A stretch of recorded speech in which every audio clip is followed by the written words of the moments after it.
خواجہ از خون رگے مزدور سازد لال ناب، از جفائے دہ خدایاں کشتے دہ کانا خراب، انقلاب ہے انقلاب۔ یہ اقبال کہتا ہوا مر گیا۔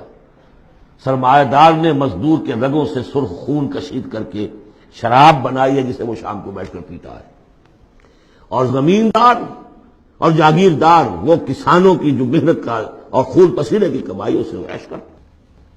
انقلاب انقلاب، لیکن وہ 52 برس ہو گئے انقلاب تو نہیں آئے، وہی نظام۔ گویا کہ ہم نے اللہ سے بد عہدی کی، اس بد عہدی کی سزا کیا ہے؟ نفاق ہم پر مسلط کر دیا گیا۔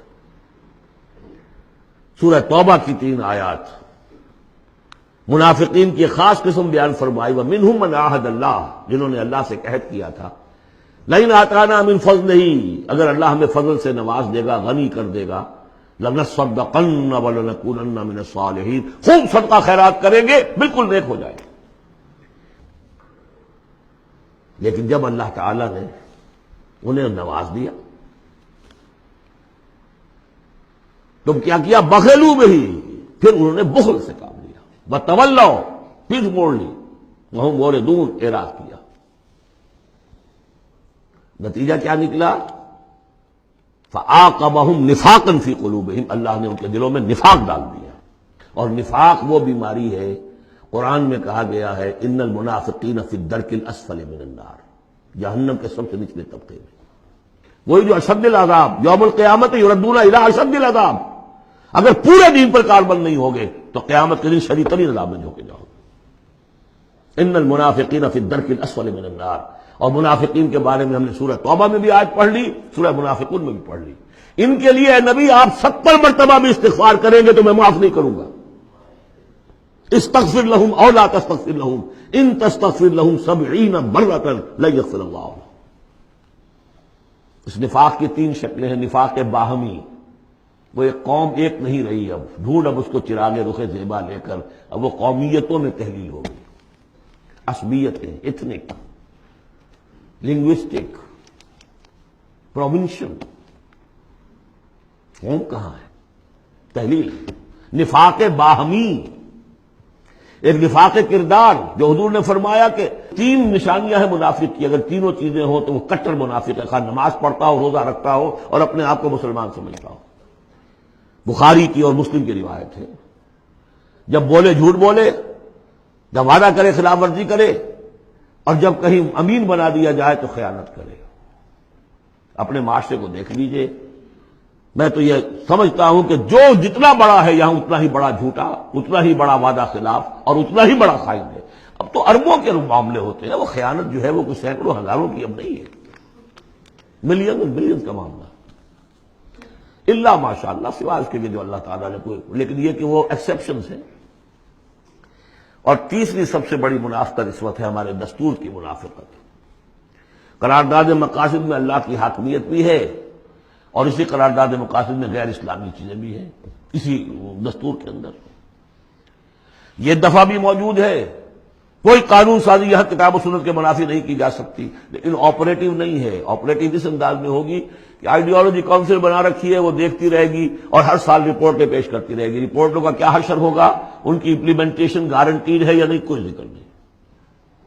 فیڈرل سید کوڈ بنائی، 2 ہتھکڑیاں بھی پہنا دی، اس کو 2 بیڑیاں بھی پہنا دی۔ دستور پاکستان بھی تمہارے دائرے سے خارج، جو جوڈیشل لاز ہیں وہ بھی تمہارے دائرے سے خارج، فیملی لاز بھی تمہارے دائرے سے خارج، اور مالی قوانین بھی 10 سال کے لیے تمہارے دائرے سے خارج۔ اس سے بڑا مکر اور فریب اور اس سے بڑا جھوٹ اور اس سے بڑا دھوکہ کوئی نہیں ہو سکتا اسلام کے ساتھ۔ اب اس کی سزا جو ہے وہ بھگت رہے۔ نمبر 3، مذہبی دہشت گردی، کبھی سنی تھی اس نوعیت کی؟ کون کر رہے ہیں؟ چاہے وہ اعلی کار ہو باہر کے، ہیں تو یہاں کے، باہر والا آدمی کوئی آ کے نہیں کر رہا ہے تو یہاں کے اعلی کار بن گئے ہوں گے، وہ را کے ہوں، وہ موساد کے ہوں، کوئی بھی ہو۔ لیکن یہ کہ اگر یہ مذہبی یہ تلخی نہ ہو تو یہ کور کیسے مل جائے انہیں؟ اس کے لیے آپ نوٹ کیجئے سورہ انعام کی آیت نمبر 65، اللہ نے اپنے 3 قسم کے عذاب گنوائے، جن میں بدترین عذاب یہ ہے۔ هو القادر، کہہ دیجئے اے نبی، اللہ اس پر قادر ہے، ان یبعث علیکم عذابا من فوقکم، کوئی عذاب تمہارے سروں کے اوپر سے بھیج دے، او من تحت ارجلکم، تمہارے قدموں کے نیچے سے زمین پھٹ جائے، زلزلہ آ جائے، او یلبسکم شیعا، یا تمہیں گروہوں میں تقسیم کر دے، ویذیق بعضکم بعض بعض، ایک دوسرے کی طاقت کا مزہ چکھو۔ یہ third type of punishment, divine punishment, جس کا ہم اس وقت شکار ہیں۔ چوتھے درجے میں معاشی اعتبار سے ملک تباہ ہو چکا ہے، دیوانہ ہو چکا ہے ملک۔ ادھر سے پھر ایک لہر بھی شروع ہو چکی ہے جس کی خبر دی تھی، دجال جو ہے 1 سال چند مہینے کا معاملہ ہے کہ جس میں وہ پوری دنیا میں پھر جائے گا، اور رزق کے خزانوں پر اتنا قبضہ ہو جائے گا اس کا کہ جو کفر کرے گا اس کو دے گا، باقی کسی کو نہیں دے گا۔ اور اگر رشیا میں ہو سکتا تھا کہ ڈبل روٹی نہیں رہی تھی، وہ جو فضاؤں میں جو سب سے پہلے گیا ملک، خلاؤں میں گیا، وہاں ڈبل روٹی نہیں ملتی تھی۔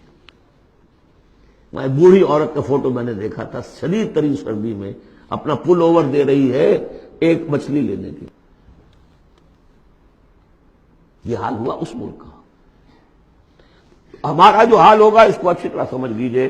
یہ جو سورہ سبا کی آیت میں نے سنائی تھی، لقد کان لسبأ فی مسکنہم آیہ، سبا قوم سبا میں بھی اللہ نے فرمایا ان کے وطن میں ہم نے ایک نشانی رکھی تھی، جنتان عن یمین و شمال، 2 جنتیں دی تھی ہم نے۔ پاکستان بھی 2 جنتوں پر مشتمل تھا، مشرقی پاکستان، مغربی پاکستان۔ کلوا من رزق ربکم واشکروا لہ بلدۃ طیبۃ ورب غفور، کھاؤ اللہ کے رزق میں سے۔ کتنی خوشحالی تھی پاکستان بننے کے بعد۔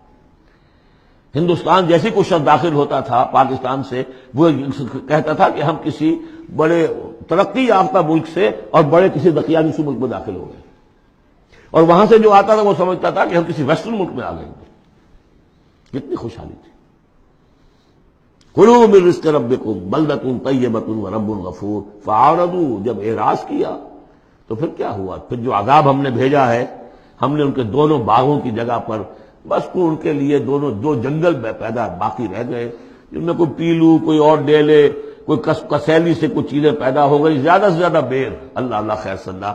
ذالک جزیناہم بما کفروا، جو انہوں نے ناشکری کی تھی اس کا ہم نے بدلہ انہیں دیا۔ وہل نجازی الا الکفور، اور ایسا بدلہ ہم دیتے انہی کو ہیں جو انتہائی ناشکر ہیں۔ بہرحال چونکہ اسی ملک کو جو قوم سبا تھی، اس کے بارے میں آخری جو الفاظ آئے ہیں قرآن میں، فَجَعَلْنَاهُمْ أَحَادِيثَ وَمَزَّقْنَاهُمْ كُلَّ مُمَزَّقٍ، ہم نے انہیں بس کہانیاں بنا دیا کہ کبھی ایک قوم ہوتی تھی، اس کی بڑی عظمت تھی، اس کا بڑا تنتنا تھا اور دبدبا تھا، اور ٹکڑے کر کر کے اس کو ختم کر دیا۔ اس صدی میں 2 عظیم مملکتیں، عظیم سلطنتیں نسیہ منسیہ ہو گئی۔ دی گریٹ آٹومان امپائر، پہلی جنگ عظیم کے بعد vanished from the map of the world. The great USSR، اب کبھی طالب علم ڈھونڈا کریں گے کہاں کہاں ہوتی تھی USSR۔ زمین رہتی ہے، نام بدل جاتے ہیں، آئیڈینٹی بدل جاتی ہے۔ یہ تو میں نے آپ کو بتایا ہے قرآن اور سنت کے مختلف حوالوں سے کہ اس وقت پاکستان کی خصوصی حیثیت کیا ہے۔